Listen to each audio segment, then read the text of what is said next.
ઠંડી અંગે હવામાન વિભાગ દ્વારા આગાહી કરવામાં આવી છે। આગામી 7 દિવસ વાતાવરણ યથાવત રહેશે તો ઉત્તર પૂર્વના પવન ફૂંકાયા છે। સૌથી નીચું લઘુત્તમ તાપમાન કેશોદમાં નોંધાયું છે તો કેશોદમાં લઘુત્તમ તાપમાન 10.2 ડિગ્રી નોંધાયું છે। સૌરાષ્ટ્ર અને ઉત્તર ગુજરાતના કેટલાક ભાગોમાં લઘુત્તમ તાપમાન સામાન્ય કરતા ઉપર રહ્યું છે।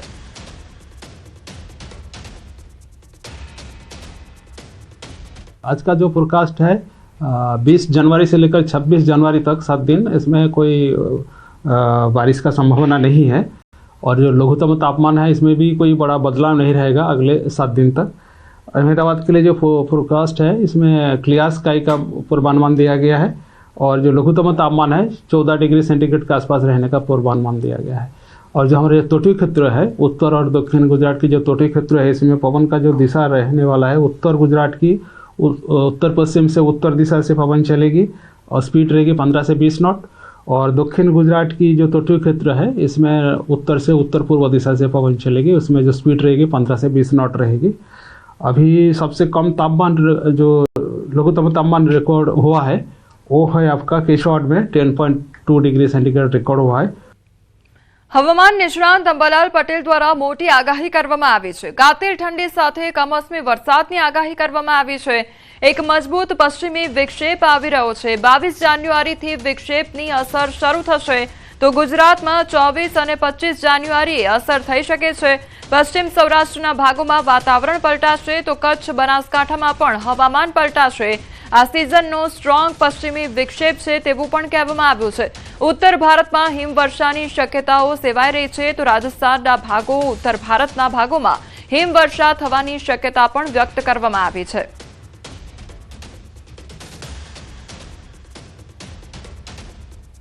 હમણાં એક મજબૂત પશ્ચિમ વિક્ષોભ આવી રહ્યો છે આ સિઝનનો, એટલે ત્યાંની અસર લગભગ 22 તારીખથી પશ્ચિમ ભારત તરફ થવાની શક્યતા રહેતા ધીરે ધીરે ત્યાંની અસર ગુજરાતના ભાગોમાં 24-25 જાન્યુઆરી સુધીમાં આવવાની શક્યતા રહેશે। જેના લીધે એક સાયક્લોનિક સર્ક્યુલેશન ઉત્તર પશ્ચિમ ભાગોમાં બનતા અરબ સાગરનો ભેજ મર્જ થશે પશ્ચિમ વિક્ષોભમાં। બંગાળ ઉપસાગરનો પણ કંઈક ભેજ આવવાની શક્યતા રહેશે। એટલે આ અરબ સાગરના ભેજના લીધે ગુજરાતનું હવામાન પણ પલટો આવશે। દેશના ઉત્તરીય પર્વતીય પ્રદેશો છેક દિલ્હી સુધી અને રાજસ્થાન સુધીમાં ક્યારેક ગાજવી સાથે ભારે કમોસમી વરસાદ થવાની શક્યતા રહેશે। કોઈ ભાગમાં 50 મિલીમીટર અને ઉત્તરના ભાગોમાં તો 100 મિલીમીટર જેવો વરસાદ થઈ શકવાની શક્યતા રહેશે। તો ફેબ્રુઆરીમાં 3 વાર હવામાન પલટાઈ શકે છે। હવામાન નિષ્ણાંત અંબાલાલ પટેલની આગાહી સામે આવી છે। ફેબ્રુઆરીની શરૂઆતમાં પણ વાતાવરણ પલટાશે તો વિક્ષેપની અસરથી કાતિલ ઠંડીનો રાઉન્ડ આવશે। 8 ફેબ્રુઆરી આસપાસ વાદળછાયું વાતાવરણ રહેશે। 12 ફેબ્રુઆરીથી ફરી હવામાનમાં પલટો આવશે। 23મી ફેબ્રુઆરીમાં પણ હવામાનમાં પલટો આવી શકે છે। ફેબ્રુઆરીની શરૂઆતમાં પણ હવામાન પલટાશે અને પશ્ચિમ વિક્ષોભ અસર થતાં હાડ કંપાવતી બર્ફીલી ઠંડી આવવાની શક્યતા રહેશે।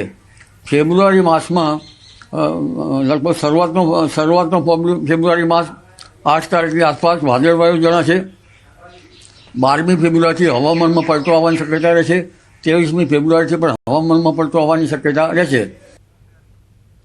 સોના ચાંદીએ તમામ રેકોર્ડ તોડી દીધા છે। સોના અને ચાંદીના ભાવ આસમાને પહોંચ્યા છે તો 1 તોલા સોનાનો ભાવ 1.5 લાખે પહોંચી ગયો છે, જ્યારે 1 કિલો ચાંદીનો ભાવ 3,24,000 ને પાર પહોંચી ચૂક્યો છે। તો સોના ચાંદીના ભાવમાં ધરખમ વધારો જોવા મળી રહ્યો છે। તમામ જે રેકોર્ડ છે તેણે તોડી નાખ્યા છે। સોના અને ચાંદીના ભાવ આસમાને પહોંચ્યા છે ત્યારે 1 તોલા સોનાનો ભાવ અત્યારે 1,50,000 પહોંચ્યો છે, જ્યારે 1 કિલો ચાંદીનો ભાવ 3,24,000 ને પાર પહોંચ્યો છે।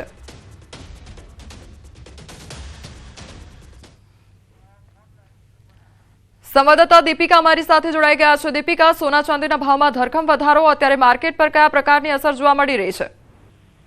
બિલકુલ, સોના ચાંદીએ જે પ્રકારે ઇતિહાસ રચ્યો છે તેને લઈને સૌથી મોટી વાત એ છે કે રોકાણકારો માટે અત્યારે કહી શકાય કે ખુશીનો માહોલ છે, પરંતુ બીજી તરફ લગ્નસરાની સિઝન શરૂ થઈ ચૂકી છે અને તેને કારણે ખાસ કરીને સોના ચાંદીના ભાવમાં જે પ્રકારનો ઉછાળો જોવા મળ્યો તેને કારણે ખરીદીનો જે પ્રકારે ટ્રેન્ડ જોવા મળી રહ્યો છે, જૂનું સોનું લઈને લોકો નવું સોનું લેવા જઈ રહ્યો છે તે પ્રકારનો ટ્રેન્ડ હાલ જોવા મળી રહ્યો છે.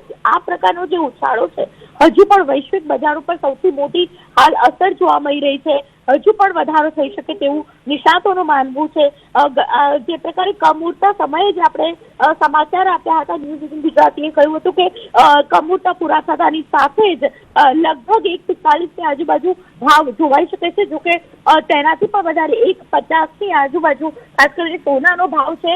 બીજી તરફ ચાંદી 3 લાખને પાર થઈ ચૂકી છે અને હજુ પણ જે પ્રકારે નિષ્ણાતોનું માનવું છે સોનું છે 1.75, જ્યારે ચાંદી છે તે 5 લાખની આસપાસ જોવા મળી શકે છે.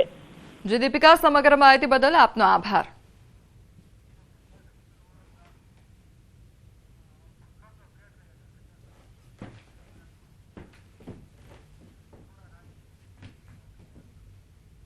સમાચારોમાં આગળ વધીએ તે પહેલા રોકાઈશું એક બ્રેક માટે.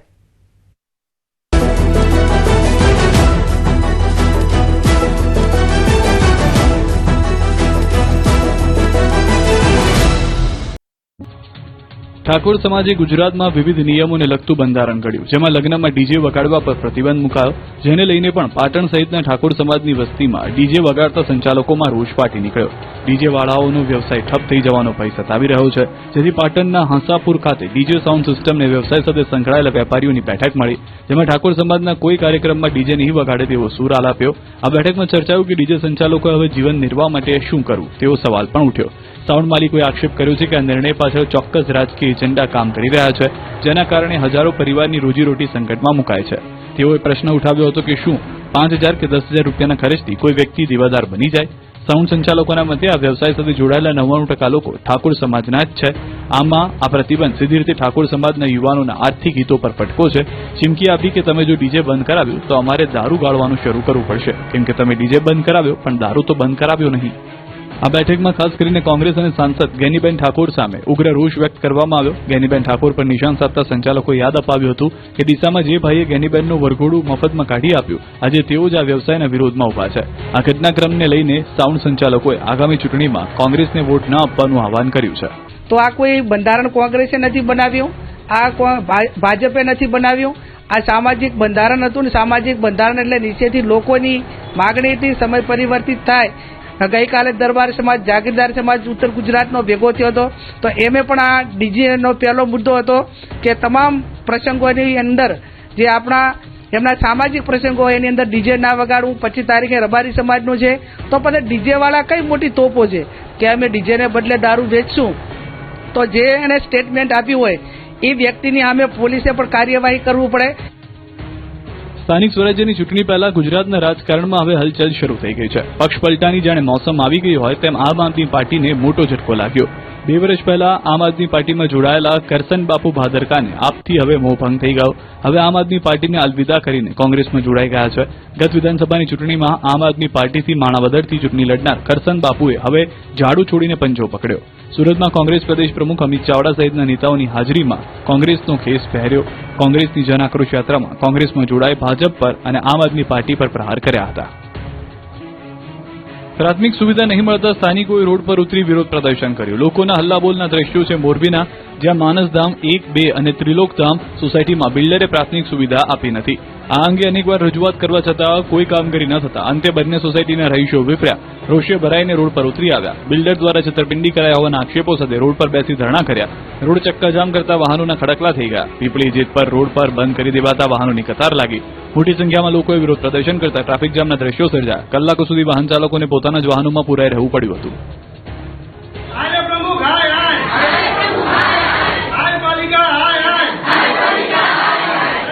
સામાન્ય રીતે ભાજપ શાસિત